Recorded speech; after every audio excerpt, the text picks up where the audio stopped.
Good morning and happy Hump Day. Hello, hello, hello out there in wherever you are, land. I'm Dr. Valerie Renee Shepard, and I am grateful and excited to be coming to you live from the Hartley Center for Mindfulness and Self-Mastery, where we help you master yourself, us, master you, so that you can exquisitely manage whatever your life brings your way. And I say this frequently. Our lives bring us all kinds of things our way, and it's imperative. I'm not even going to say good. It's imperative that you have fortified yourself with the skills. It does take skills. Most people have to learn to be happy, and it's not what people are taught. It's something else. That's what I've discovered in my journey. And so for you to pick up the skills through personal development, through the question, the curiosity, what more is possible for me? Like how could I do this better without even trying too hard to do it better?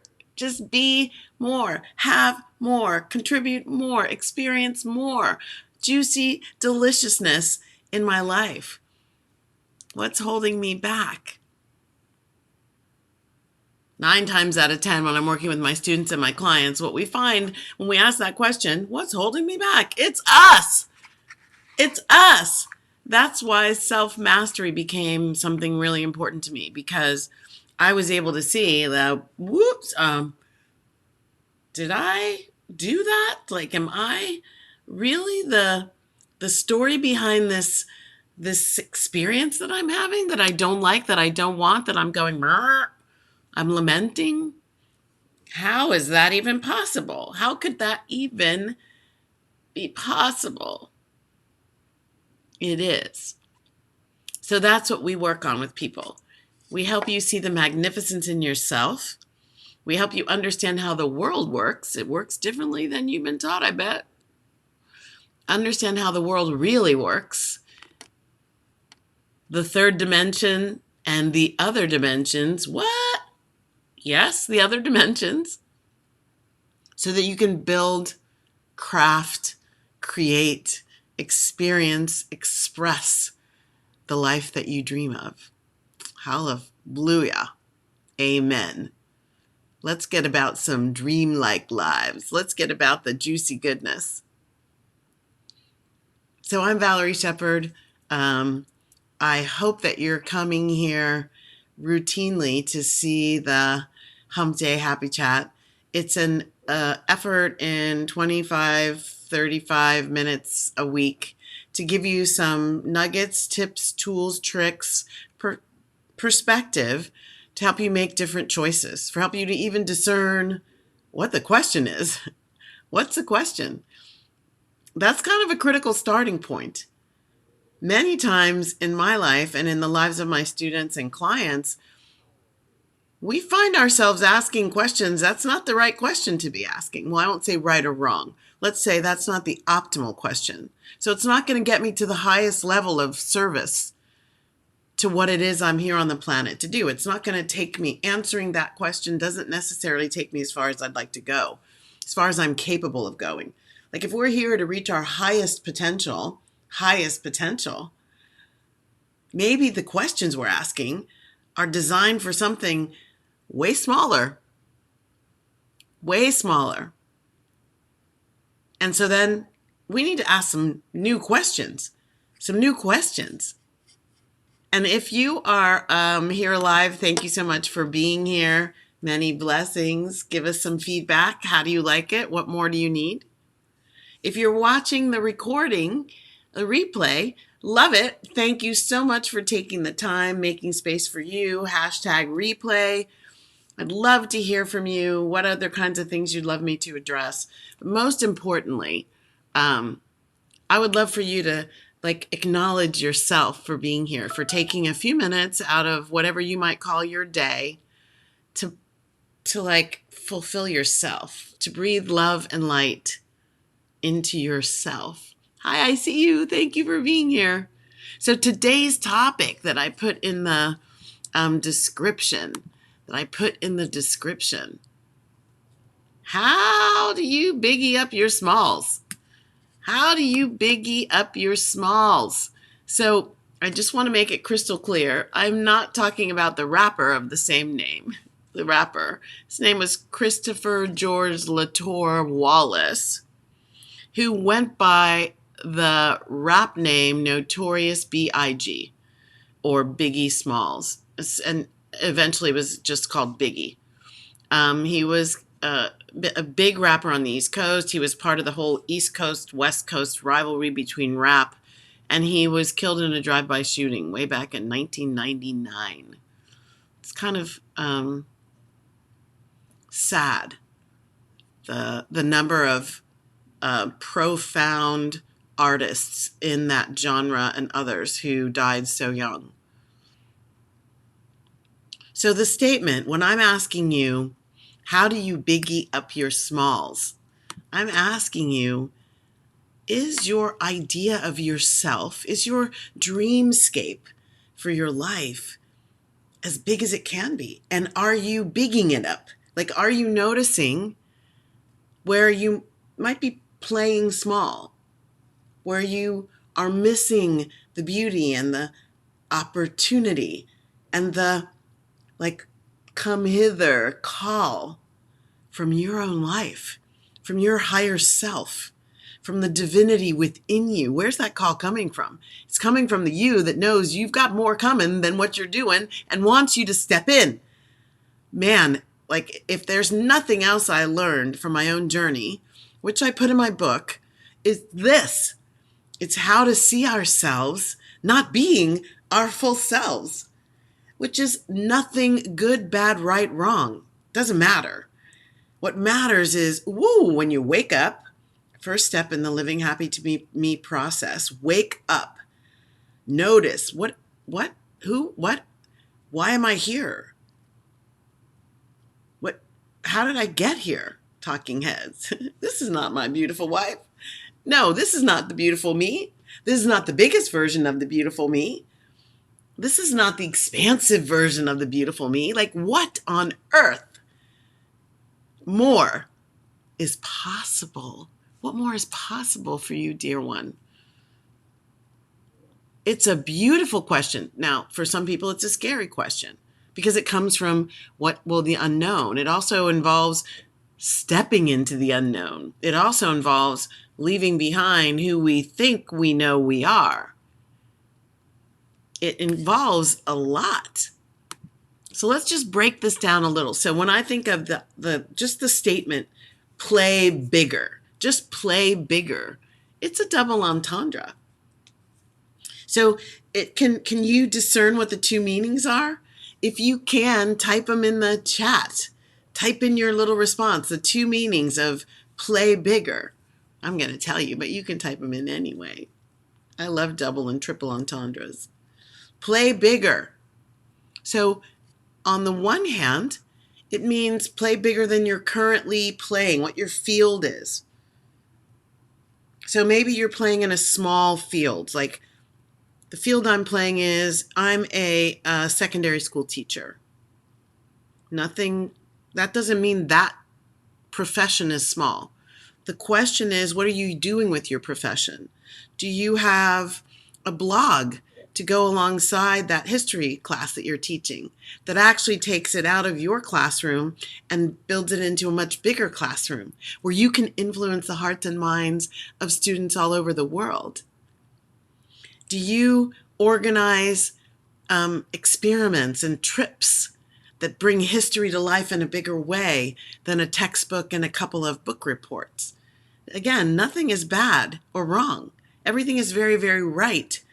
Now, what more can you build on that? So playing bigger as that history teacher, could you be a media representative for the ways that history is replayed in our lives today?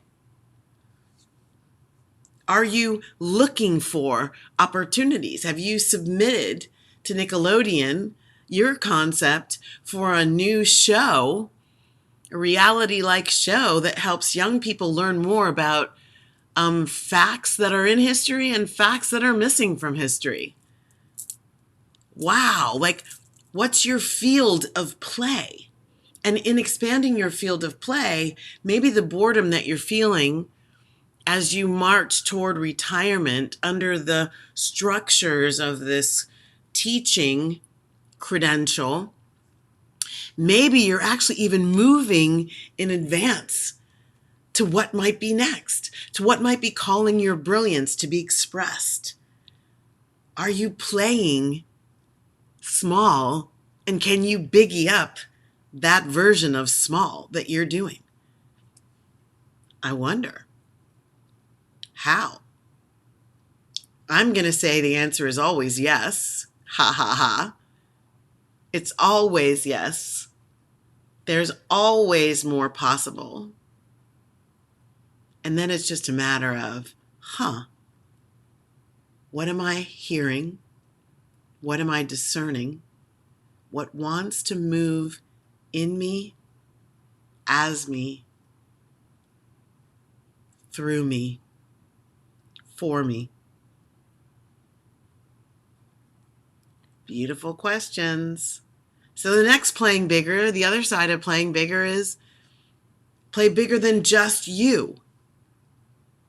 Play bigger than just your life and your family and your community, the places that you travel. Is there something bigger that would benefit from the brilliance, the magnificence, the divinity that you are bringing into this realm? Is there something bigger? Is there a sister school or a partner project or a way that you are an ally to underprivileged and marginalized communities that have nothing to do with you? That even, in so doing, in the helping of them, in the playing bigger, for the benefit of this other landscape, nothing really benefits you directly, except for the contribution and the opportunity to be the generous giver of life and light and love and compassion and harmony and kindness and humanity and prosperity. All those high vibration, if you want to create a high vibration life, if you want to see that around you, if you want to constantly be talking about surprise and delight, that's my thing that has been happening for months now. The daily surprises and delights from the divine that I believe are a reflection of the surprise and delight that I'm holding in my heart, of the beingness of Dr. Valerie that is showing up through law of reflection, law of attraction, law of karma, law of cause and effect, which is law of karma, law of giving and receiving, law, which is law of reciprocity. All those universal laws are in operation 24/7, 365, whether you know it or not, like it or not, understand it or not, believe it or not. Doesn't matter. The laws couldn't care less whether you like them or you believe them. Just like the law of gravity, they do what they do because that's what they're here to do. So, how do you live in harmony with the laws and be, as your magnificent essence, what it is that is wanting to be through you? What is that? I love this quote. I saw this quote from actress Louise Flory. So I'm going to say it as it is. It's a quote. There is some, I'm curse friendly. Some people aren't, but there is some cursing in this. And I'm going to read it as it is. I'm not going to dumb it down or make it more palatable according to some standard. I'm being real. Okay. Look at you, quote. Look at you. You're young and you're scared. Why are you so scared? Stop caring what other people think. Wear what you want, say what you want, listen to the music you want to listen to. In fact, play it loud as fuck and dance to it. Go out for a drive at midnight and forget that you have school the next day. Stop waiting for Friday. Still trying to reprogram that in my mind, my heart. Live now. Do it now. Take risks. Tell secrets. This life is yours. When are you going to realize that you can do whatever you want? Unquote. When are you going to realize that you can play bigger? When are you going to realize that your life is happening for you and it's signaling to you, hey, look over here. Hey, what about this?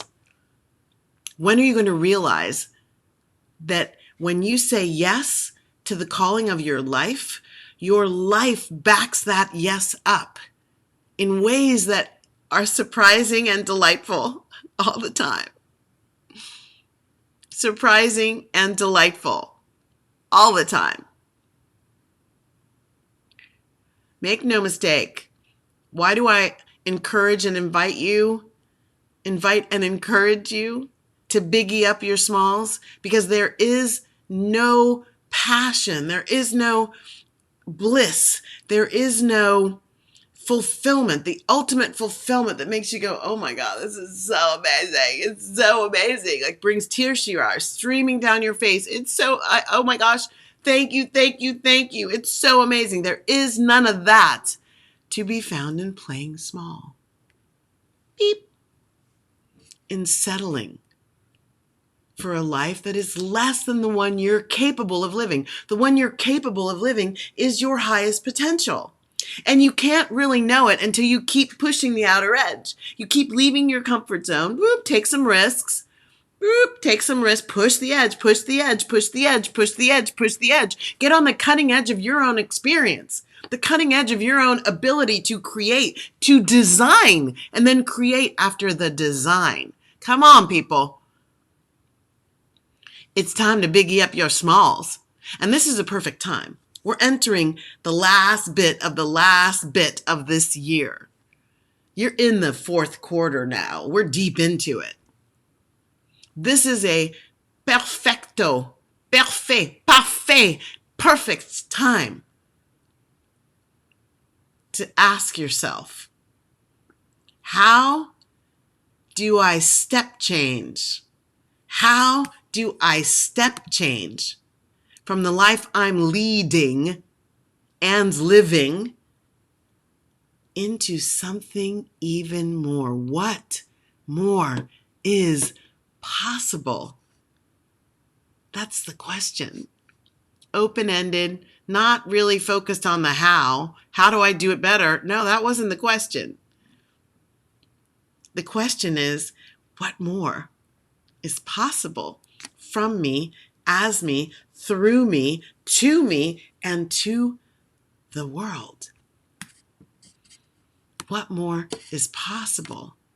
So here's the thing that I've discovered working with my clients and my students.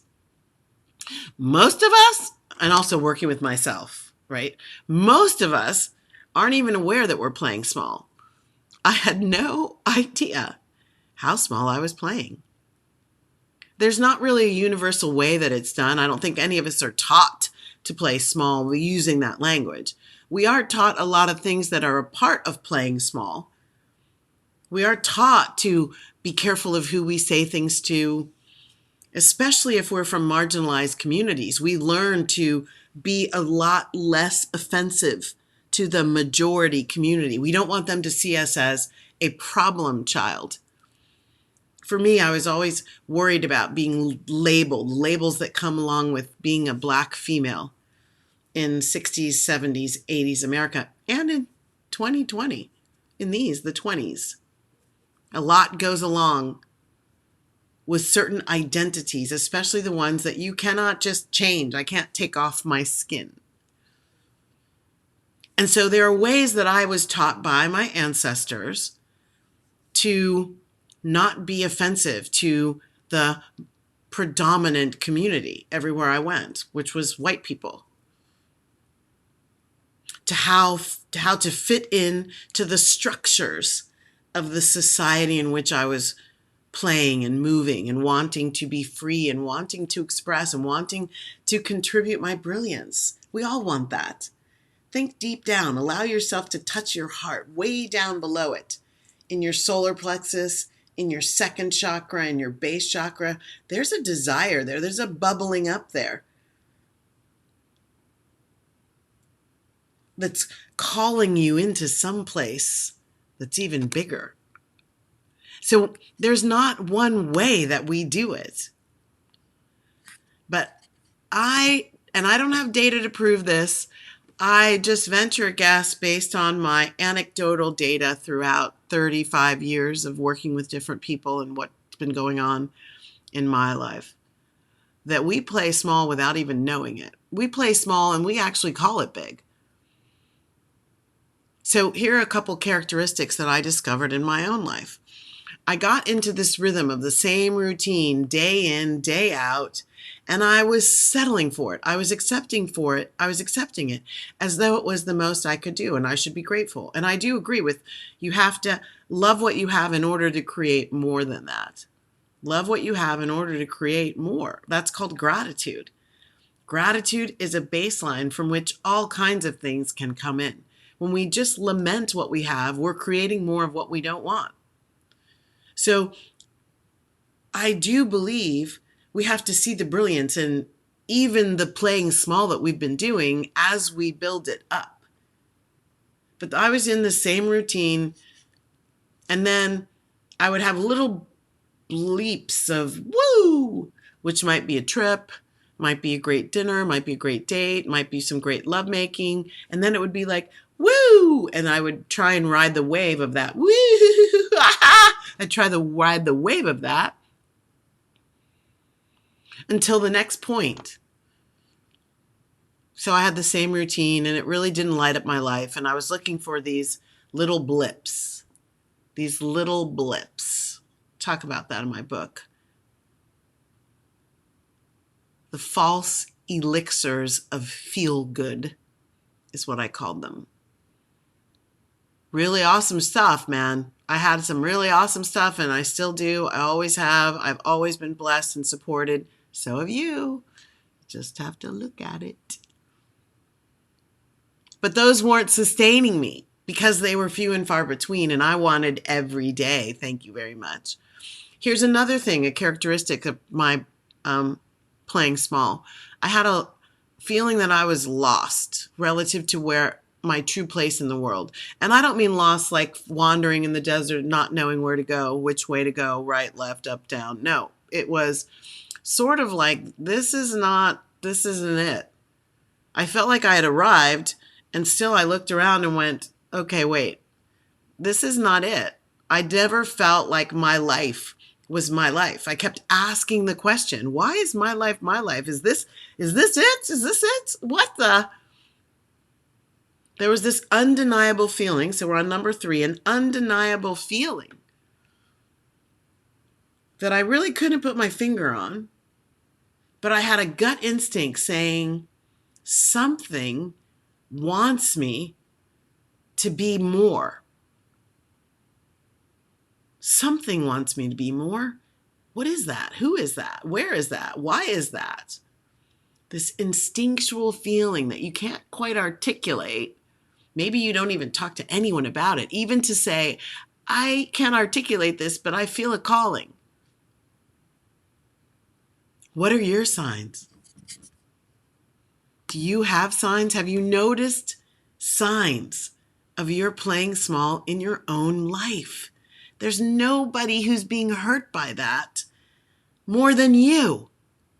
More than you. And in the 2 ways that we play bigger, in our own sphere of influence, in our own life, and also in the partnerships we create to contribute to the world, in those spheres, what more is possible? What are you not allowing yourself to see and dream of and become?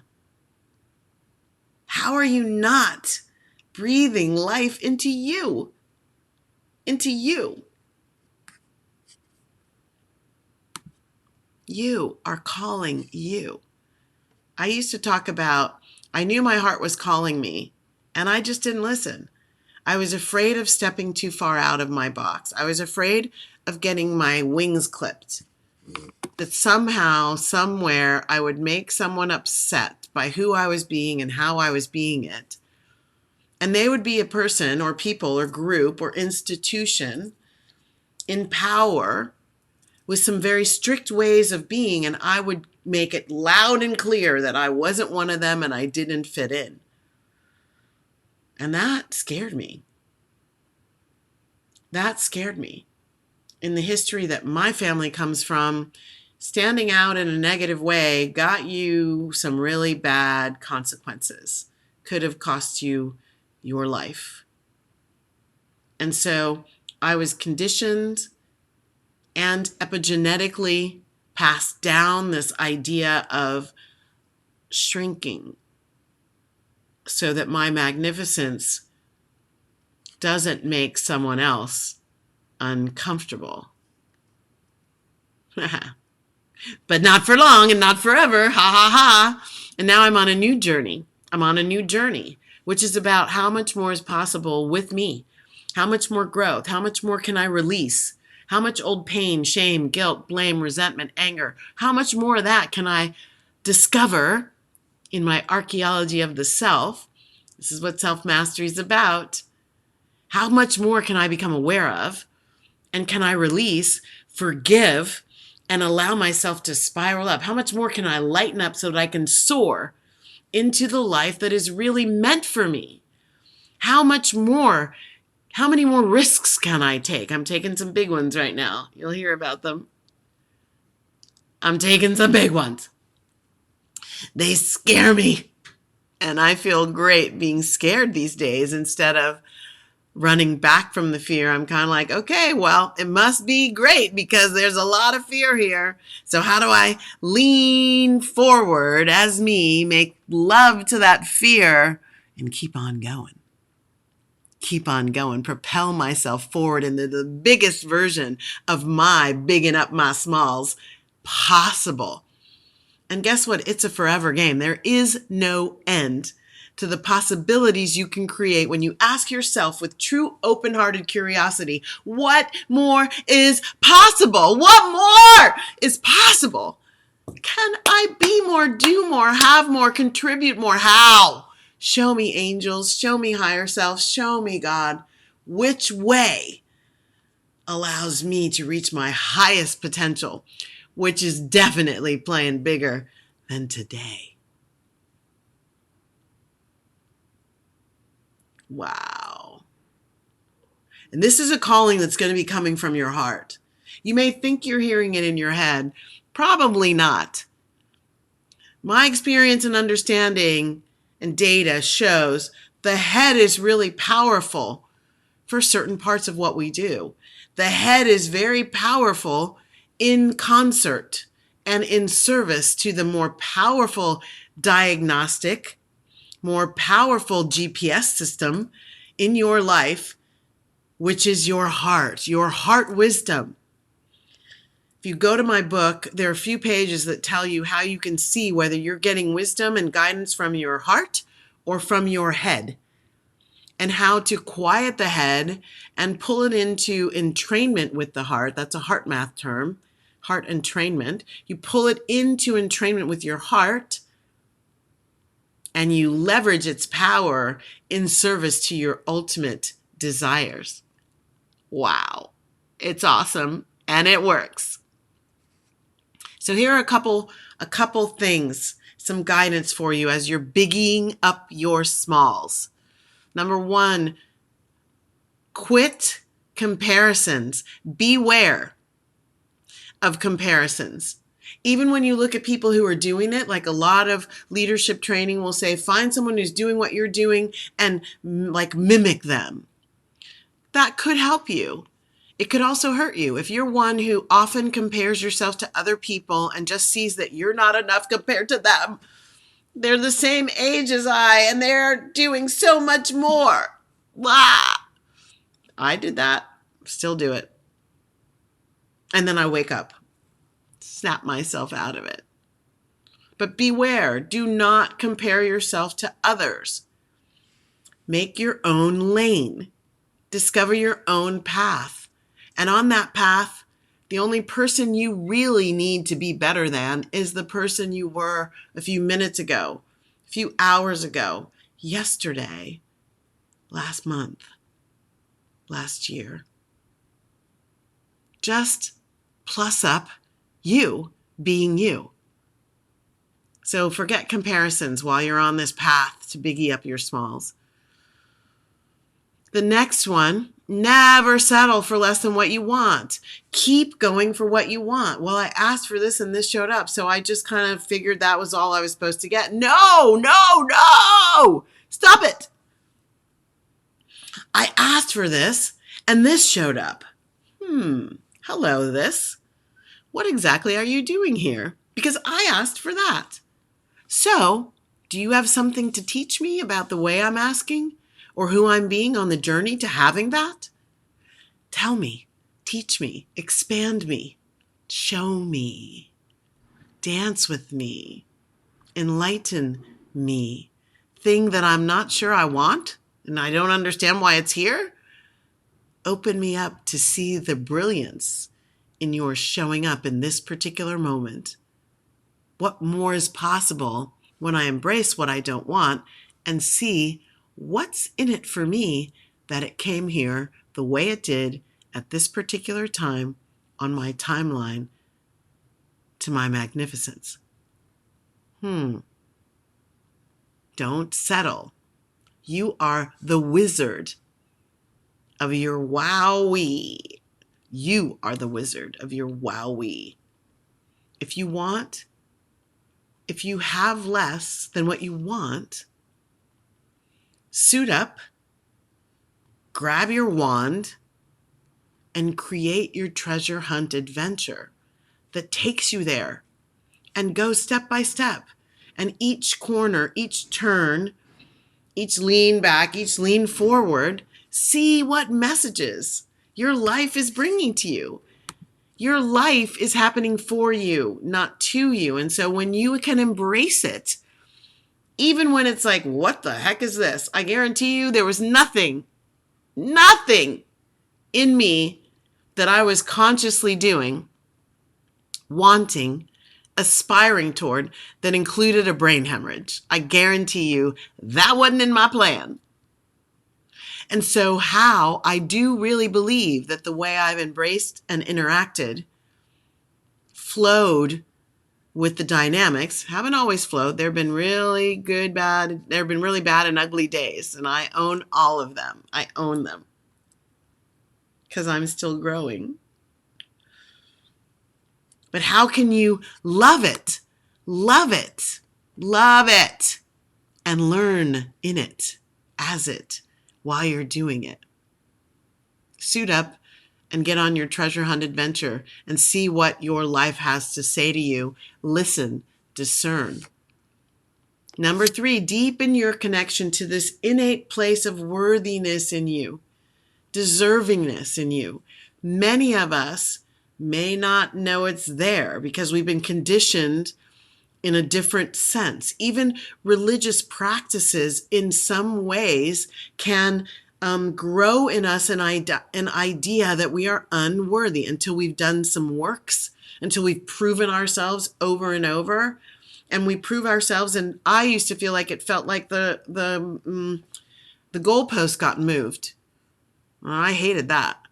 So I had to really connect to my deservingness, that it comes from inside me. It's innate, meaning it doesn't come from having done some exquisite things. It doesn't come from my credentials, even though I have lots. It doesn't come from my successes, even though I have lots. My worthiness and deservingness are innate, meaning they are a part of me exactly as I am, no matter what I've done or created or haven't done and haven't created. They're innate. And they're not based on somebody else giving them to you. Worthiness and deservingness has to be cultivated in you. You have to take the time, learn the skills that help you see the divinity that you are, Step 1 of my 4-step process, wake up to the truth of who you are as an integrated, whole, divine, spiritual human person. You have to cultivate that. No one else can give it to you. I can talk about it all day long. In the end, when you're making choices and that undeservingness, unworthiness comes up and says no and stops you, you're going to fall back into your smalls. So bigging up your smalls. Do what you have to do. Find the support, the help, whatever you need to step into your greatness, your magnificent essence. That's the M-E in my book title. M-E, magnificent essence. Be that. And you'll be bigging up your life in ways you will hold on to your hats. Here it comes. And then speak at the highest vibration at all times. I love this teaching, and I'm going to read you a quote from Sufism. It's a Sufi saying, and Sufism is a mystical part of spiritual practice.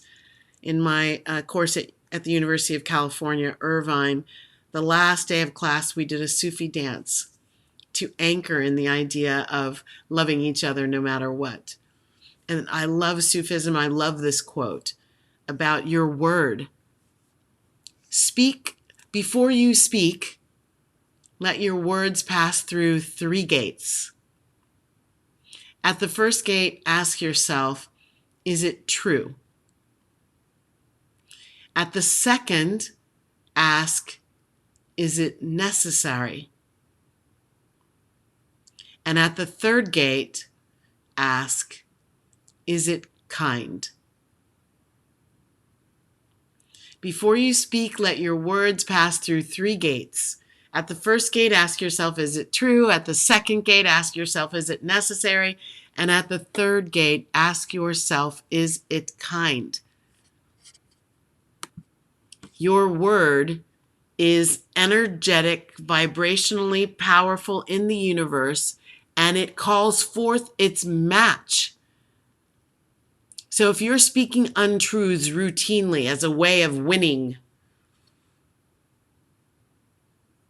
if you are in the space where you believe you just have to add something because that's the way you get seen and heard, this is when I have to watch out for myself.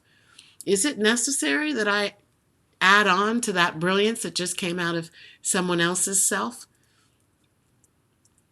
I have to quiet my ego, allow the other to shine in their own moment, all for themselves. That's a place I'm still playing for myself, my growth. And that comes from a place of managing the unworthiness and the kindness. Like, is your word filled with the energy, the vibration, that frequency? Is that in your words? The frequency of kindness, the frequency of compassion. That's going to attract to you things that are in the same frequency. So those are 4 ways to help you as you biggie up your smalls. And the last thing I'll say to help you do this is something that I learned at Mind Valley Academy. Yes, I still am teaching myself. I'm still going through everything I tell you to do. It's coming from my own journey. So these are things I'm learning on my journey. And so I've been taking a course in Mind Valley with Vishen Lakhiani. Lots of, what a resource. I've been taking a course on psychometry. And this idea of how do I really plus myself up? 3 questions in this course. 3 questions in this course. And I usually have my answers right next to me, but I'm not seeing them right now. So 3 answers. 3 questions. What do I want to experience? And then as you list your experiences, are they as big as they could be?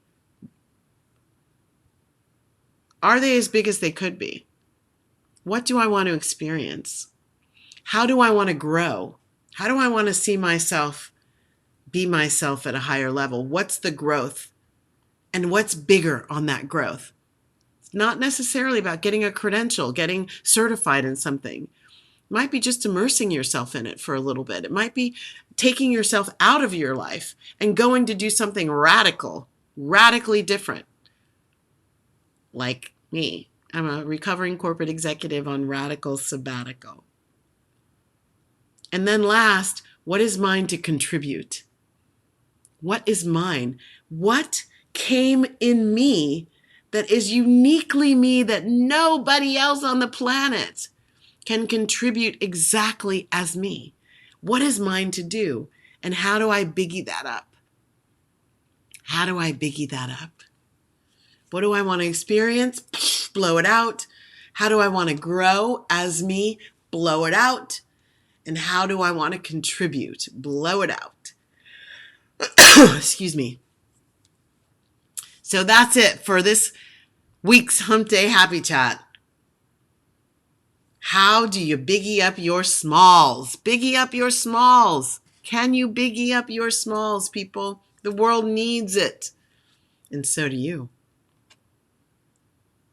Thank you so much for being here. If you listen to the replay, #replay, leave some feedback, answer the questions, and please share.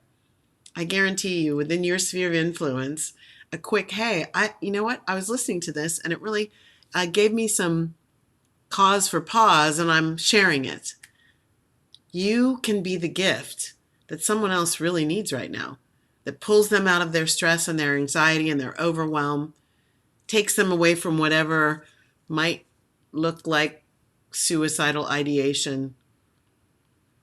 Take them out of that questioning, what are they here for? And puts them in a place of, what more is possible? So share from a place of unconditional love. So I always close the Hump Day Happy Chat with the Karanaya Metta Sutra, the prayer of loving kindness from the Buddha. May all beings be peaceful. May all beings be safe. Sending all kinds of energy to people in harm's way. And sometimes that's self-harm.